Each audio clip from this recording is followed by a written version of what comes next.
Agree, 85 days o 83 days ng ating SL20 Super Hybrid Rice. Ano na ang itsura? Tara, tingnan natin. Let's go!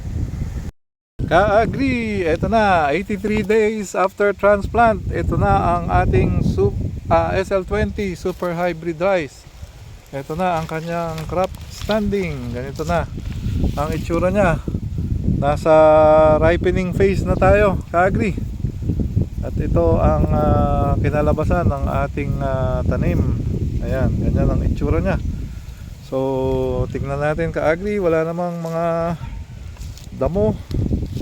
No, pero makikita mo ka-agree, merong mga naging tinamaan ng stem borer. Ano? Ayan, no? Pero naglaman din. Dito yung stem borer. Ayun. Meron, no? Ito ang stem borer. Ayan, putol.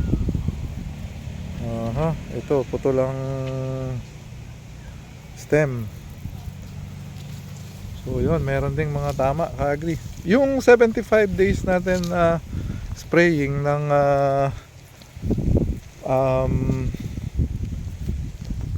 the foliar fertilizer ay hindi na natin ginawa, ka-agree, dahil mababa nga yung presyo ng palay. So anong kinalaman nun? Hindi na tayo nagdagdag ng gastos, ka-agree. So ganito na lang. Ayan na. Ganito ang itsura niya, ka-agree. Yan.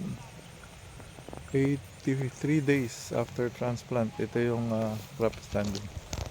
So tingnan pa natin sa ibang portion. Tara. Ito na, ka-agree. Yung spot na kinuhanan din natin ng yung ating RC 402 nung tag-ulan dito sa spot na to, yun no? So ito naman ngayon yung ating SL20 Super Hybrid Rice. Ito yung kanyang crop standing, no?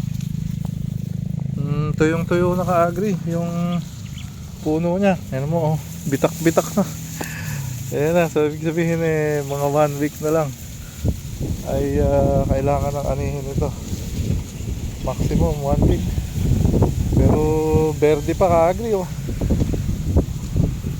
Ang daming tinamaan ng ng stem borer. Kinalahati yata, hindi naman. Pero napakarami, ka-agree, tinamaan ng stem borer. So 3 times tayo nag-spray nito ng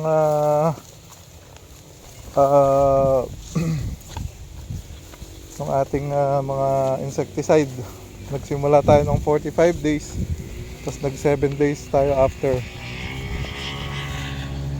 1 week yung pagitan. Pero yung huli natin is nasa 60 days, no? Ayan, ganyan sana, ganyan sana. Ito, ka-agree, nakamaluwang na yung buka ng tilapil. Ito, SL20 Super Hybrid Rice, 83 days after transplant. Parang inbreed rice lang, Ayan, parang inbreed rice lang, Ayan. Tayo na lang natira, ka-agree. Mahirap pagka naiiwan. Naani na yung katabi at saka yung kabila. Yung sa atin na lang ang natira. Kaya lumipat dito sa atin yung mga insekto.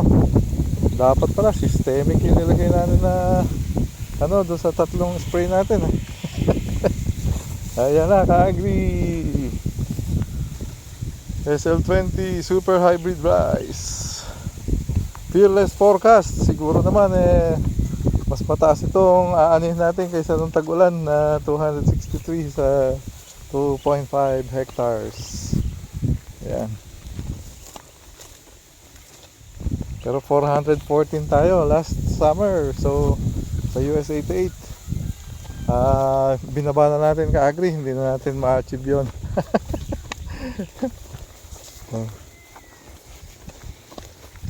Ayan, salamat sa Lord. At ngayon ay medyo mababa ka-agri. Yung talagang presyo niya hindi umaabot ng 20 pesos sa mga traders. 15.50 lang daw yung kalakaran dito ka-agri. So nag-aaraw pa yun. So pag umulan pa, ay bababa pa yun. Kaya rin na oh. Masyadong hindi na makakadaan dyan. Sariwa pa yung bunga dito.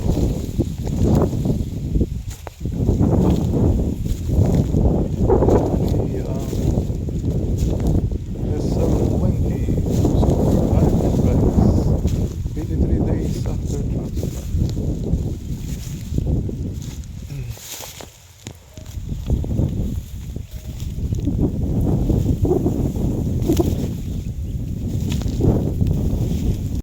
Ka-agri, ito yung ating SL20 Super Hybrid Rice. 83 days after transplant. Ganito yung crop standing. Tuyong-tuyo na ka-agri yung ano niya, yung mga puno niya o yung lupa. So, baka hindi abutin ng 90 days ka-agri. Magpapaanin na tayo. Ayan ka-agri ang ating crop standing. SL20 Super Hybrid Rice. Thank you, ka-agri.